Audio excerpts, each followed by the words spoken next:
Hey, crafty ladies, Ashley Bullocky here with Make It with Ashley. Today I am so excited to be recreating this layout. It is from page 24 of the January-February catalog that just was released. And this is the mix-in page, and I absolutely love this layout. So there are quite a few things that you're going to need if you want to make your own version of this. So first of all, if you ever like any of the things from the catalog, whether it's the core or the ones that come out every 2 months, if you go to my website, click on the little tab More and Catalogs, then there is recipes. So recipes will give you all of the different things used. It doesn't give you the measurements, but it tells you what's used. For instance, it tells you that you need the, what are these? The tabs thin cuts. So I'm going to be using that one. You need the new flower thin cuts that came out this year in the core catalog. This one's a lot of fun to play with. You also need the silver thread and the silver glitter gems. I didn't end up using the thread on my layout though. I ended up adding an extra flower. You also need, I'm going to flip to it. There is a heart that you need, a heart die cut that they use. I did not order that and I was too impatient to wait for it to come in. So I found some heart die cuts that I had that I don't even know where they came from. Actually, I ended up using in some heart punches that I had, I inherited. So you need a set of the mix-in papers. You need black, mulberry, Sundance, mint. That there is a pack of the mix-in papers. So I'm going to do a quick kind of just fold through so you can see some of the combos there. A lot of fun. It's a lot of blacks, minks, grays. That is the new Sawyer paper, which is a lot of fun.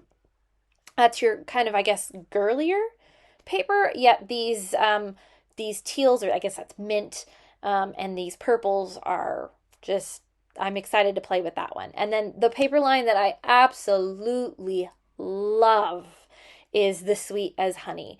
I love all of them, especially that one right there. Oh, that gold filigree paper. I have some Beauty and the Beast photos that are going to happen with that. All right. So that is generally the gist of materials that you're going to need. So let's go ahead and get started by figuring out how to create this. Oh, actually, one more thing. I did need these acrylic brackets, but they needed them in black. I had them in white. You can color these. So you can color these using the gloss spray, the tri-blend markers. You can color them using stickles, all of that. However, I ended up just not using it. I added an extra flower, squished some stuff over, and I was going to do this exact layout as is, and then I went rogue. So these circles are 1.75 inches.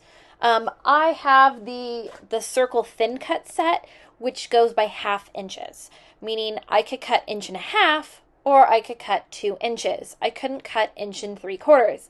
I was too lazy to bust out my Cricut, so I cut a variety and changed it up. So I want to go over how do we take a layout and figure out sizing.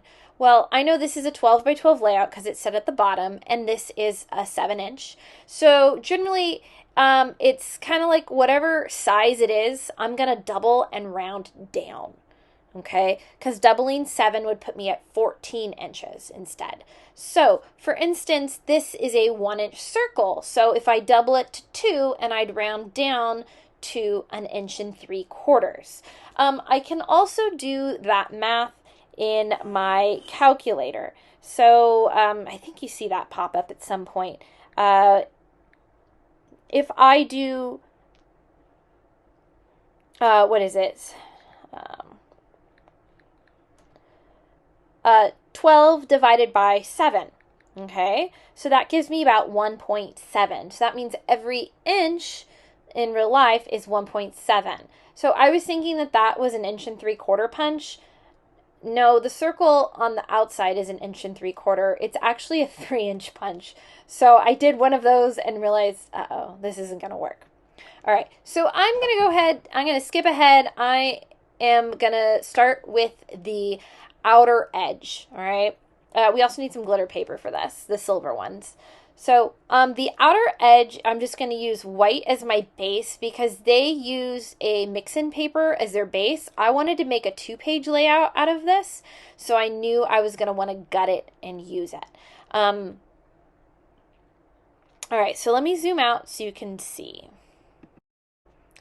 Okay, so we're going to speed it up a bit here. So I'm going to go ahead and trim off, and I'm measuring, looking at what's my inches going to be. You can see me doing some math there and figuring out that, okay, this needs to be about a 1/2 inch in for my edge. Actually, I think I did 3/4 of an inch in. That way I would have plenty of room for my my next layer. So my next layer is going to be my mint.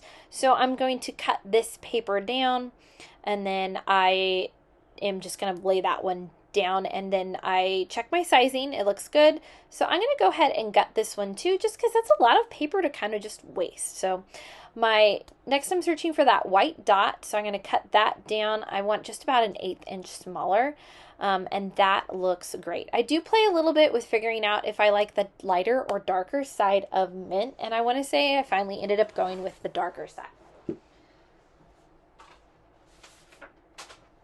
All right, so from here, I kind of just cut a bunch of stuff and was playing around and around with it, okay? So I did that off camera because it takes me a while to fiddle with and cut these, and having a toddler attempt to help you cut out.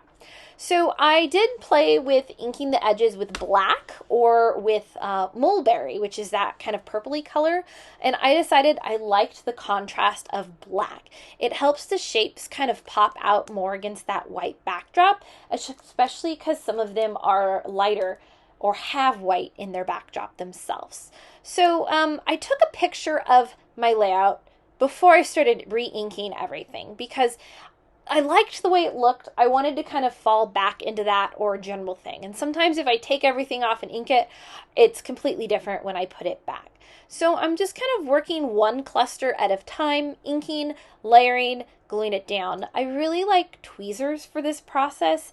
They help me kind of see placement. When I use my fingers, it's a little bit too hard. They're in the way. I can't see what it looks like. Okay, so now I'm going to go ahead and glue these flowers together. So I'm going to glue one piece to the neck, starting from the top to the bottom layer, and I am using the liquid glue for this, right? And reason for that, it gives me a little bit of play, so I can move it around. That, and then I am just doing the center. That way I have a little bit of curl on the edges of my flowers and can fluff them up even at the end after everything's glued down. So I did ink the edges of my flowers. So you can see I'm doing that. I'm inking, gluing a layer, inking, gluing a layer. Now the original one only had 2 flowers on it, but I wanted to tie in some more of that black since I liked that on my second layout and I wanted it to complement. And I also changed up my photo by turning it into a double matte, right? So that tied it in nicely, and it brought in a little bit more of that mulberry.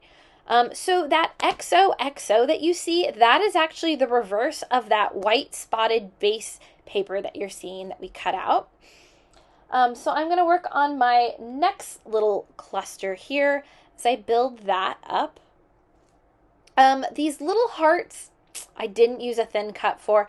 I actually just dug through my stash. I found different size heart punches that I had from over the years, and I think I ended up using 2 or 3 different heart shapes.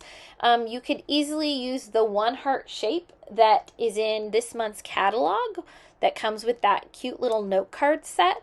You could even just bust out your Cricut to cut out a couple varying heart sizes, but I liked the variety on there, not just that one. I thought it helped add a lot.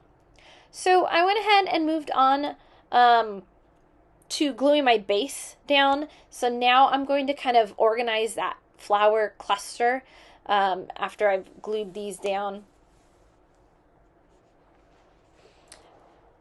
And this really, so when I create this kind of layout, there's a lot of elements. So you can see kind of in that the top of my screen, you can see my pile of circles. So I cut a variety of sizes in each pattern.